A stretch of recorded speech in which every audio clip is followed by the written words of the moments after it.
Before I start this video, I do want to apologize to one of my viewers from the Dynasty Rookie Mock Draft video that I did about a month and a half ago, where I did a 1 QB league mock draft, where I promised I would have a Superflex mock draft out as soon as possible.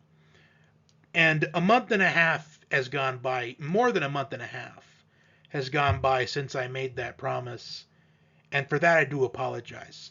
But the reason why I waited this long was because I felt like it would be better. Well, I felt like it could be better if I waited to see how the start of training camp played out. Because there's also one thing that I also wanted to wait for. Because I am the type of fantasy player in Dynasty, I should say.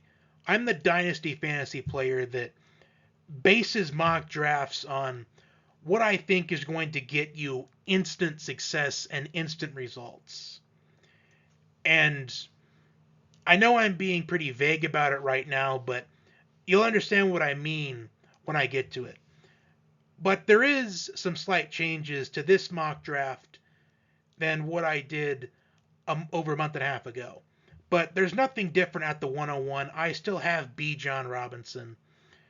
Bijan Robinson being hyped and hailed as a generational talent, the must draft 101, even though it's a super flex, I do not think it's tempting to take Anthony Richardson at the 101 over Bijan Robinson.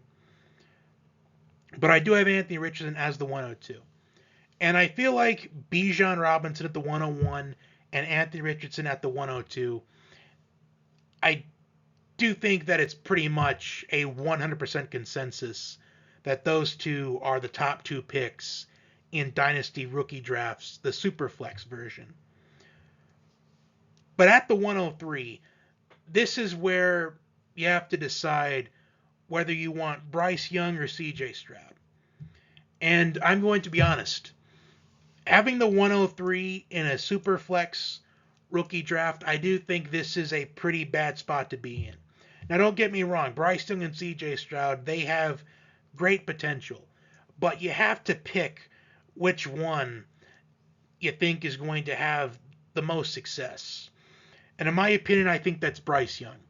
I have Bryce Young as my 103, CJ Stroud as my 104. I just think that Bryce Young is a little bit better than CJ Stroud. I think he's positioned a little bit better than CJ Stroud is. And that is the difference. Plus, Bryce Young, he does have an offensive mind as his head coach in Frank Reich. And we've seen what Frank Reich has done in the past. He made Carson Wentz look like an MVP candidate. In fact, Carson Wentz was the MVP until he tore his ACL mid-season. Well, down the stretch of the season when the Eagles won the Super Bowl. Now at the 105, I have Jaxon Smith-Njigba.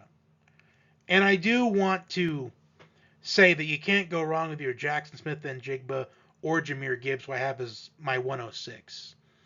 But I have said recently, a couple months back, when I was debating Jaxon Smith-Njigba or Jahmyr Gibbs for the 102 in 1 QB leagues, you can't go wrong with either one. Ohio State wide receivers and Alabama running backs, they are the safest picks in rookie drafts, as they have had a lot of success in the NFL.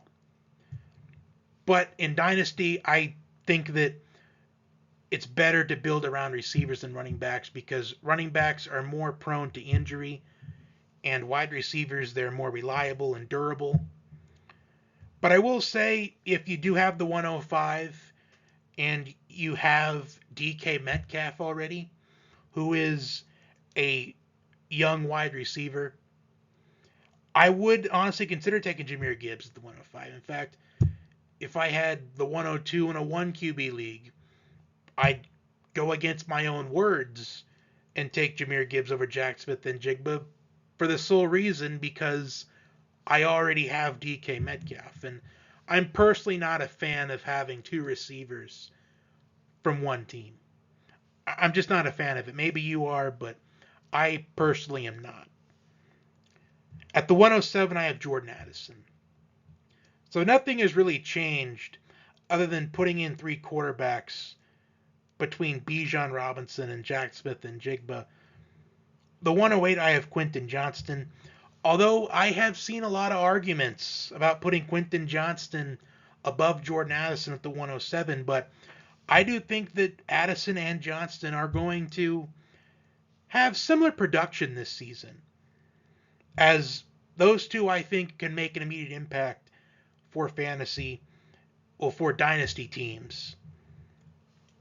But the edge for me for Jordan Addison is the fact that if Keenan Allen and Mike Williams can stay healthy the entire year, I don't think Quentin Johnston is going to produce as much as a lot of people are thinking. I think it would have to take a Keenan Allen or Mike Williams injury for Quentin Johnston to rise up to the occasion and make an impact this season. The 109, I have Zay Flowers. Zay Flowers, I do think, has some upside this season, as really any of the Ravens receivers this season can break out. And if you're at the 109, it's possible that you were just short of the championship and you probably need one potential breakout player next year to get you the championship round, and Zay Flowers could honestly be it. At the 110, I have Zach Charbonnet. Now, Zach Charbonnet, he is injured right now, but he'll be ready to go for week 1. Although, I did consider putting Kendre Miller at the 110, because I have liked what I have seen and heard about from Kendre Miller in this offseason. But I do think the fact that the Seahawks drafted Charbonnet in the second round, it's an indication that they want him to have a big role in the offense this season, compared to the Saints drafting Kendre Miller in the third round, even though Alvin Kamara is suspended 3 games. I still like Charbonnet at the 110 over Kendre Miller, who I have as the 112, which I'll get to the 112 in a minute, but at the 111, I have Dalton Kincaid.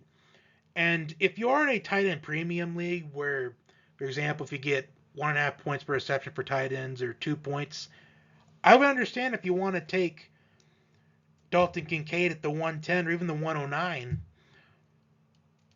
Especially tight ends are really hard to come by in fantasy, and if you truly believe that Dalton Kincaid could be the next Travis Kelce, I mean, I'd understand if you took him over Quentin Johnston, honestly. But Dalton Kincaid at the 111. I do think he's going to be in for a really good season, a good rookie season in Buffalo. He's got the best quarterback for fantasy in Josh Allen throwing him the rock.